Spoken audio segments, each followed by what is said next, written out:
ৰাষ্ট্ৰীয় অনুসূচিত জাতি আয়োগৰ শুনানিত নেগুৰ পেলালে ৰাজ্য চৰকাৰৰ বিষয়াই SC/ST কৰা প্ৰতাৰণাৰ বাবে কঠোৰ ৰাষ্ট্ৰীয় আয়োগৰ অধ্যক্ষ শুনানিত অংশ লৈ সন্তুষ্টি প্ৰকাশ অনুসূচিত জাতি যুৱ ছাত্ৰ পৰিষদৰ কেন্দ্ৰীয় সভাপতি ৰুবুল দাসৰ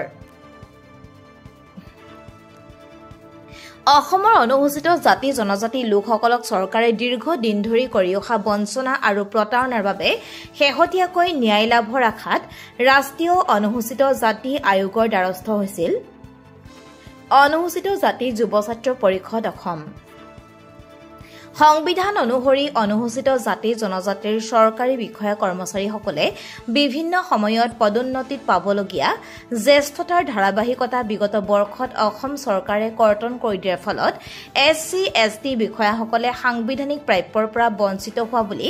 ৰাষ্ট্ৰীয় অনুসূচিত জাতি আয়োগৰ ওচৰত অভিযোগ দাখিল কৰাৰ পিছত যোৱা সময়ত ৰাজ্য চৰকাৰৰ পাৰ্চনেল বিভাগক বিষয়টোৰ সন্দৰ্ভত ব্যৱস্থা গ্ৰহণ কৰিবলৈ আয়োগে নিৰ্দেশনা দিয়াৰ পাছত কোনো পদক্ষেপ গ্ৰহণ নকৰাত আজি আয়োগৰ নতুন দিল্লীত দুয়োপক্ষৰ উপস্থিতিত শুনানি অনুষ্ঠিত কৰা বুলি জানিব পৰা গৈছে শুনানিৰ সময়ত আয়োগৰ অধ্যক্ষ তথা উচ্চপদস্থ বিষয়াসকলে অভিযোগকাৰী পক্ষৰ হৈ সভাপতি ৰুবুল দাসে বৰ্ণনা কৰা দীৰ্ঘদিনীয়া চৰকাৰী বঞ্চনা আৰু প্ৰতাৰণাৰ কথা মনোযোগ দি শুনে দাসে অনুসূচিত জাতিৰ বিভিন্ন প্ৰধান সমস্যাবোৰ আলোকপাত কৰাৰ লগতে সুদীৰ্ঘ দিন ধৰি বেকলগ পূৰণ নকৰা আৰু প্ৰধানত চৰকাৰী বিষয়াসকলক পদোন্নতিত পাবলগীয়া জ্যেষ্ঠতাৰ ধাৰাবাহিকতা কৰ্তন কৰি সাংবিধানিক ন্যায়ৰ পৰা বঞ্চিত কৰাই নহয় চূড়ান্ত বৈষম্য কৰিছে বুলি প্ৰকাশ কৰে ভৱিষ্যতে যাতে কোনো SC/ST বিষয়াসকল চৰকাৰৰ সচিব আয়ুক্ত সচিব সঞ্চালক মুখ্য অভিযন্তা অধীক্ষক অভিযন্তা কাৰ্যবাহী অভিযন্তা আদি পদলৈ উন্নীত হ'ব নোৱাৰে তাৰ বাবে মুখ্যমন্ত্ৰী ডক্টৰ হিমন্ত বিশ্ব শৰ্মা নেতৃত্বাধীন চৰকাৰে এনে বৈষম্যমূলক আচৰণ কৰিছে বুলি আয়োগৰ অধ্যক্ষ কিশোৰ মাকুৱানা ডাঙৰীয়াক ৰুবুল দাসে তথ্যসহ সবিস্তাৰে প্ৰতিয়ন নিয়ায় জানিব পৰা মতে আজিৰ শুনানিত অংশগ্ৰহণ কৰি ৰুবুল দাসে আয়োগৰ পদক্ষেপক শলাগ লৈ সন্তুষ্টি প্ৰকাশ কৰে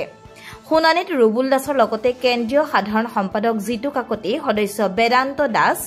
আইনী উপদেষ্টা ৰাজু দেউৰী কাৰ্বি ছাত্ৰ সন্থাৰ উপদেষ্টা থাংচেন টিমুংসহ তিনিজনীয়া প্ৰতিনিধি দলে news desk report JV news Biswa Sarma চৰকাৰ দিনত অসমত আমি SC আৰু ST মানুহবিলাক সুৰক্ষিত হোৱা নাই আমাক অৱহেলা কৰা হৈছে আমাৰ সুবিধাবিলাক সাংবিধানিক অধিকাৰবিলাক কৰ্তন কৰিছে আৰু শেহতীয়াকৈ 2023 চনত আমাৰ বিষয়া কৰ্মচাৰীসকলৰ পদোন্নতি ৰিজাৰ্ভেশ্যনটো কাটি দিলে অৰ্থাৎ জ্যেষ্ঠতাৰ ধাৰাবাহিকতা বা কনচিকুৱেঞ্চ চিহ্ন যি পাব লাগে এইটো কৰ্তন কৰি দিলে যাৰ বাবে আমি যোৱা এটা বছৰ national commission for civil caste আৰু চিভিল টাইপছ আমি গোচৰ ৰুজু কৰি আমি বিভিন্ন সময় ইয়ালৈ অহা যোৱা কৰি আছোঁ আজি আপোনাৰ নেশ্যনেল কমিশ্যন ফৰ চিভিল কাষ্টৰ অধ্যক্ষ কিশোৰ মাকুৱানা ডাঙৰীয়াই শুনানি অনুষ্ঠিত কৰিছিলে আৰু এই শুনানি বৰ সৌহাৰ্দ্যপূৰ্ণ হৈছিলে শুনানিত বিস্তৃত কথা বতৰাবিলাক আলোচনা হৈছে আমি অনুসূচিত জাতি যুৱ ছাত্ৰ পৰিষদ আৰু কাৰ্বি ছাত্ৰ সন্থাই আমাৰ যিবোৰ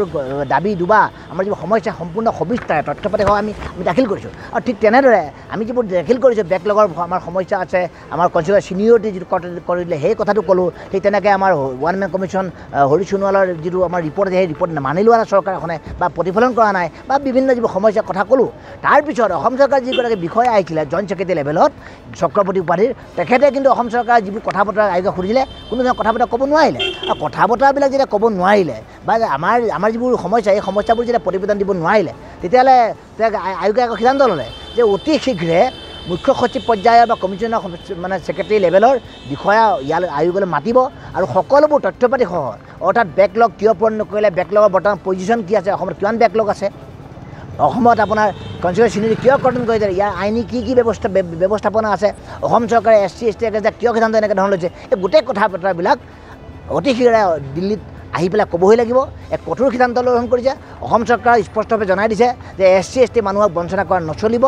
বঞ্চনা কৰিলে অনুসূচিত জাতি ৰাষ্ট্ৰীয় আয়োগে ইয়াৰ কাৰণে সকলো ব্যৱস্থা ল'ব বুলি কৈছে আমি সন্তুষ্টি প্ৰকাশ কৰিছোঁ আমি আয়োগৰ অধ্যক্ষ আৰু বিষয়াবোৰক আমি ধন্যবাদ জ্ঞাপন কৰিছোঁ আৰু আজি আমি কাৰ্বি ছাত্ৰ সন্থা অনুসূচিত যুৱ ছাত্ৰৰ যিসকল বিষয়া আমাৰ কৰ্মকৰ্তা অংশগ্ৰহণ কৰিলোঁ সকলোকে আমি ধন্যবাদ জ্ঞাপন কৰিছোঁ